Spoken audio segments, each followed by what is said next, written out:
Tomyris, the bloody vengeance of history's first female monarch.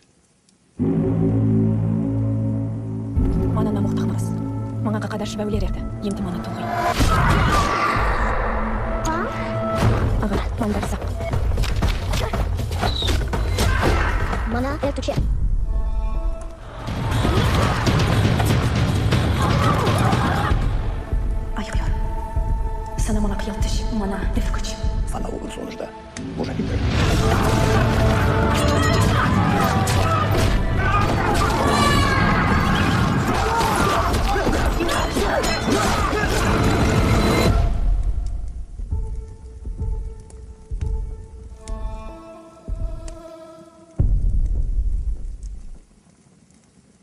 The Queen of the Steppe and the Gathering Storm. In the mid-6th century BC, across the vast steppes of Centralasia, the wind was preparing to whisper one of history's greatest epics. To the east of the Caspian Sea lived the Massagetae, a nomadic and warrior Turkic tribe born and raised on horseback. At the head of these brave steppe warriors stood a unique figure who ascended to the throne following her husband's death, Tomris Hatun, Queen Tomyris. She was not merely a queen who inspired her people. She was also the world's first female monarch recorded in history. As a free-spirited Turkic woman, she led an entire nation with her intelligence, mastery of the horse, and unshakable will. The greatest power in the world at that time was the Persian King Cyrus the Great, titled the Invincible, who had established a massive empire stretching from Babylon to Anatolia. Captive to his arrogance and ambition, Cyrus had set his sights on these wealthy and independent lands to the east.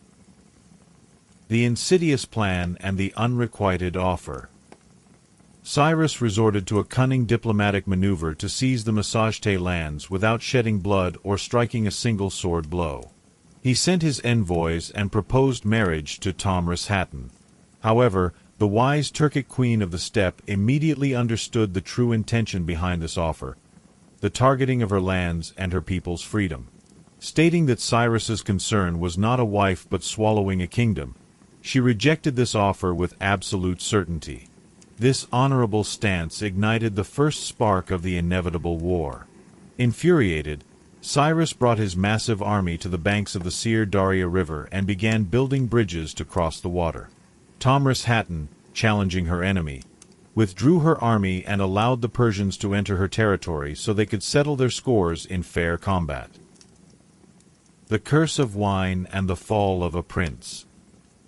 Knowing the terrifying power of the steppe warriors in the open field, Cyrus resorted to an insidious trap instead of a direct pitched battle. He left the weak soldiers of his army in a camp filled with wine barrels and rich food, pretending to retreat with his main forces. Tomris Hatun's son, the young and brave commander Spargapizes, attacked this camp with his vanguard troops. Easily breaking the weak resistance, the Massagetae were introduced to grape wine, something they hardly knew in their lives, in the intoxication of victory. Falling into a deep sleep under the influence of the alcohol, the steppe warriors were ambushed by the main Persian army at midnight. While many were slaughtered, the young Prince Spargapizes was taken prisoner alive. When the effects of the wine wore off and the prince realized the shame he had fallen into and the disaster of his army, he could not bear the chains of captivity and took his own life as soon as his hands were untied. The blood oath torn from a mother's heart. When the news that her son had been killed by a deceitful trap reached the queen's tent, the tenderness in a mother's heart gave way to a rage that would shake the mountains. The world's first female ruler wiped away her tears and sent Cyrus that harsh message history would never forget. Calling him a bloodthirsty murderer, she cried out that he had defeated her son not honorably on the battlefield, but through a mind-robbing trick. She declared that Cyrus must immediately get out of her lands. Otherwise, she swore by the sun that she would quench his thirst with his own blood. However, the Persian emperor, blinded by his arrogance, did not take a woman's warning seriously and continued to march toward his doom. The bloodiest clash in history. Breaths were held when the two giant armies came face to face on a wide plain in the heart of the steppe.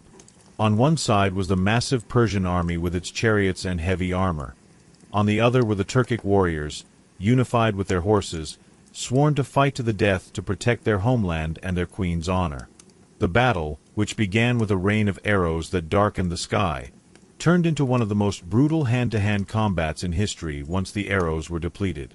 Tomris Hatun, like an angel of vengeance with her sword in the front lines, cleaved through the enemy ranks.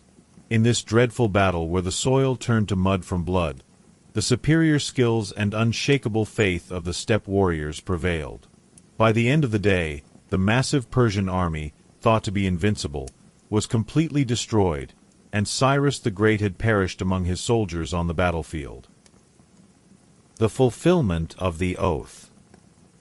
When the dust and smoke of the war settled, Tomris Hatun walked with heavy steps across the battlefield filled with corpses. She ordered her soldiers to find the body of Cyrus the Great.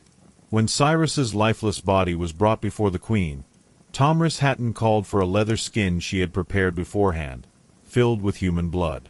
She had Cyrus's head severed from his body and plunged it into the blood-filled vessel.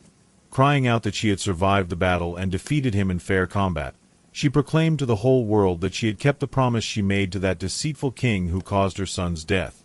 She had quenched his thirst with blood. This victory continued to echo through the ages, not just as revenge, but as the epic of freedom of history's nameless voices and an unyielding Turkic woman.